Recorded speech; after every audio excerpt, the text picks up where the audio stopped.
et c'est le capteur qui lui envoie des informations à l'ordinateur. L'ordinateur crée. Alors là c'est pas vraiment de la création de fleurs. En haut, c'est de la création, les voit pousser, grandir et disparaître, mourir.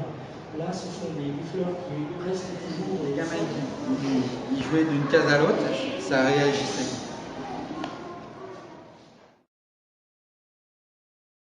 Il y avait l'hôpital et au centre de Saint-Germain, il y avait la charité.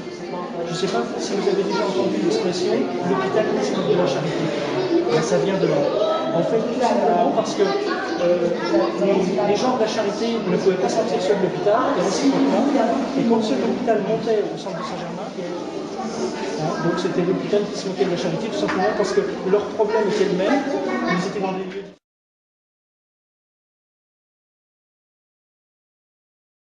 Son travail avec les œuvres de Maurice Denis et Nabi, vous verrez pourquoi. Il y a notamment une œuvre qui est très parlante sur lui.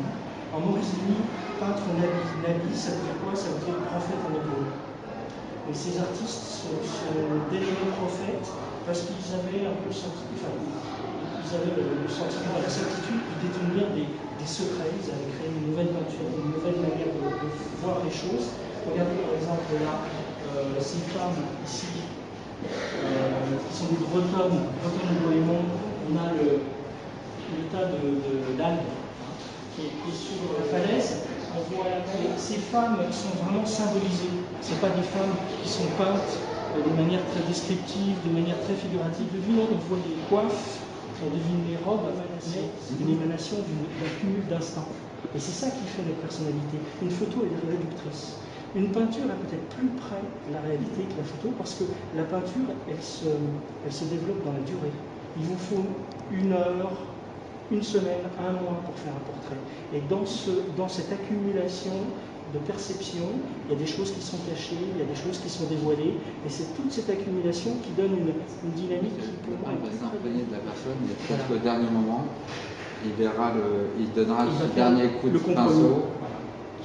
Et sur comme une photo, et sur le visage qu'on va peindre, des jours où la personne qui va poser sera plutôt sereine, des jours où elle sera plutôt angoissée, et tout ça c'est intéressant, ça se voit et ça s'accumule sur le tableau. Pour moi, un portrait peint est plus près de la réalité qu'un cigare. Il a pris un couvercle de boîte, et puis Gauguin lui dit, maintenant tu regardes le paysage, comment vois-tu ces arbres? Je les vois verts. Ouais, mais cherche bien, regarde. Il y a des reflets, ah bah oui, là celui-là est jaune, il y a des reflets jaunes.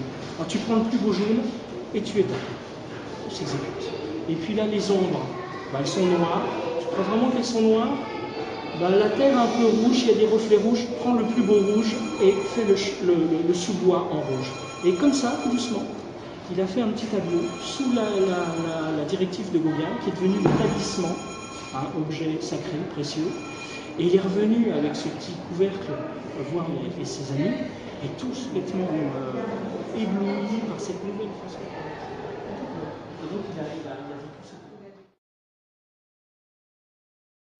un travail d'avant-garde, puisque l'artiste utilise des outils modernes, notamment l'ordinateur. Alors la justification, là on est dans une pièce où alors vous allez voir qu'en avançant, ça perturbe. Du coup, il y a une interaction entre notre déplacement et les fleurs. Alors allez-y, vous pouvez marcher sur le tapis. Et donc,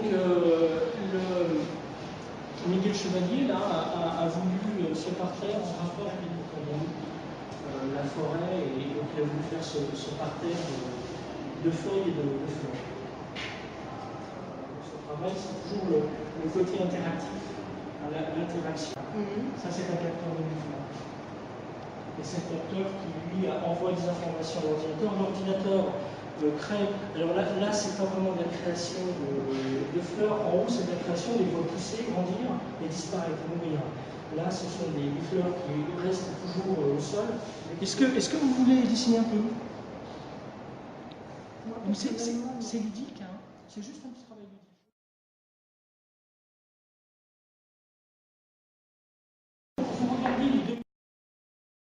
C'est important parce qu'après on va retravailler avec de l'encre dessus, vous allez voir, ça va faire des effets. Donc évitez d'appuyer comme ça, d'appuyer trop. On fait juste des traces. Là par exemple, tiens, j'ai une grande trace de vert, elle était où? J'en ai plus. plus, là, hop, voilà. Voilà. Et vous essayez de capter ces couleurs, et vous recouvrez votre feuille comme ça, mais surtout n'appuyez pas trop. Donc, je vais vous donner une feuille, et puis vous regardez les dominantes, alors il y a des blancs. À chaque fois qu'il y en a un qui bouge, ça.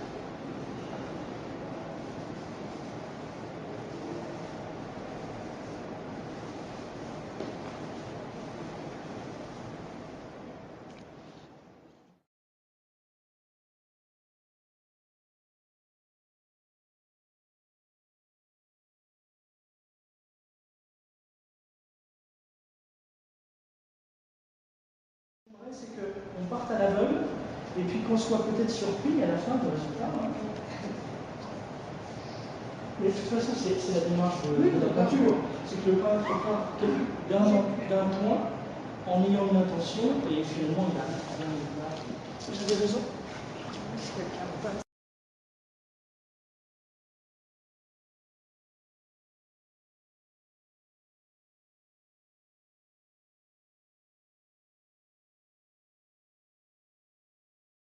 Marthe, sa première femme, était très malade.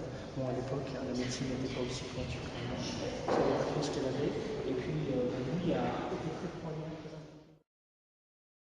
Du tourne-dos et c'est pas du tout la même mission et sur le moment précis. Là, c'est que même si c'est créé, pour moi, ça manque de sentiment de. C'est très intéressant ce que vous dites. Parce que ce que vous dites là, des enfants le ressentent aussi. Je le dis parce que j'en ai parlé avec des publics de jeunes. Et en fait, bon, déjà, il y a l'écran noir. On voit les fleurs, il y a une simulation d'air qui les fait vibrer comme ça. C'est censé être plus vivant que ça, et paradoxalement, la vie, on la retrouve plus là. À un moment donné, la vie est là, il y a la profondeur, et puis il y a après la projection. Qui joue que là, c'est du. C'est en cela que celui qui termine le tableau est toujours celui qui le regarde. Et vous animez avec votre sensibilité, votre vécu, votre expérience, vous animez un tableau, vous lui donnez vie à votre manière, en l'aimant ou en l'aimant pas, hein, mais exactement. Alors que là, on est, on est enfermé dans la musique. Et en cela, vous avez raison. C'est une démarche qui est très... Le gestuel sur la peinture va entraîner la dynamique. La personne, la dynamique, le cerveau. C'est une trace. C'est un fossile d'expérimentation. Le fossile d'une trace. Alors que là, il n'y a aucune sensation. On redonne rien, pas de sensation par ordinateur. Mais peut-être qu'un jour, on va réussir à. Ce serait peut-être dangereux de donner de la musique à un ordinateur, mais c'est faux.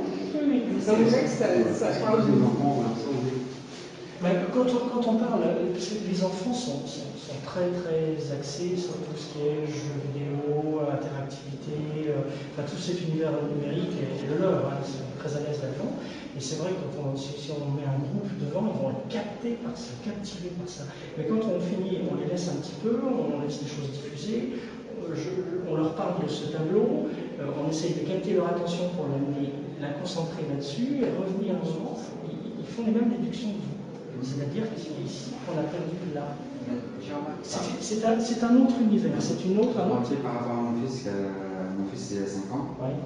Par exemple, si je lui fais voir un dessin animé à l'école, je suis derrière et je lui fais voir un dessin animé qui est fait tout en numérique, il ne va pas du tout avoir la même appréhension, la même perception et il sera beaucoup plus attiré au niveau des émotions. C'est vrai que qui va être dessiné derrière, qui n'est pas créé dans le vide comme là, je sais.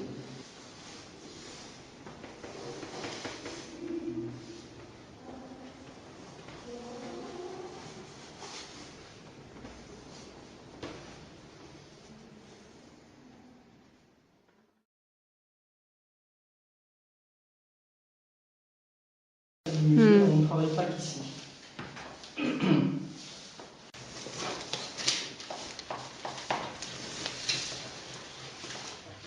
Je prends juste les noms. Il faut aussi faire parler de lui.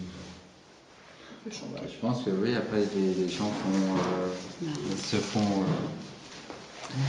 Il faut, je pense qu'on a une image, il faut l'améliorer, surtout quand elle marche. Quoi. Donc,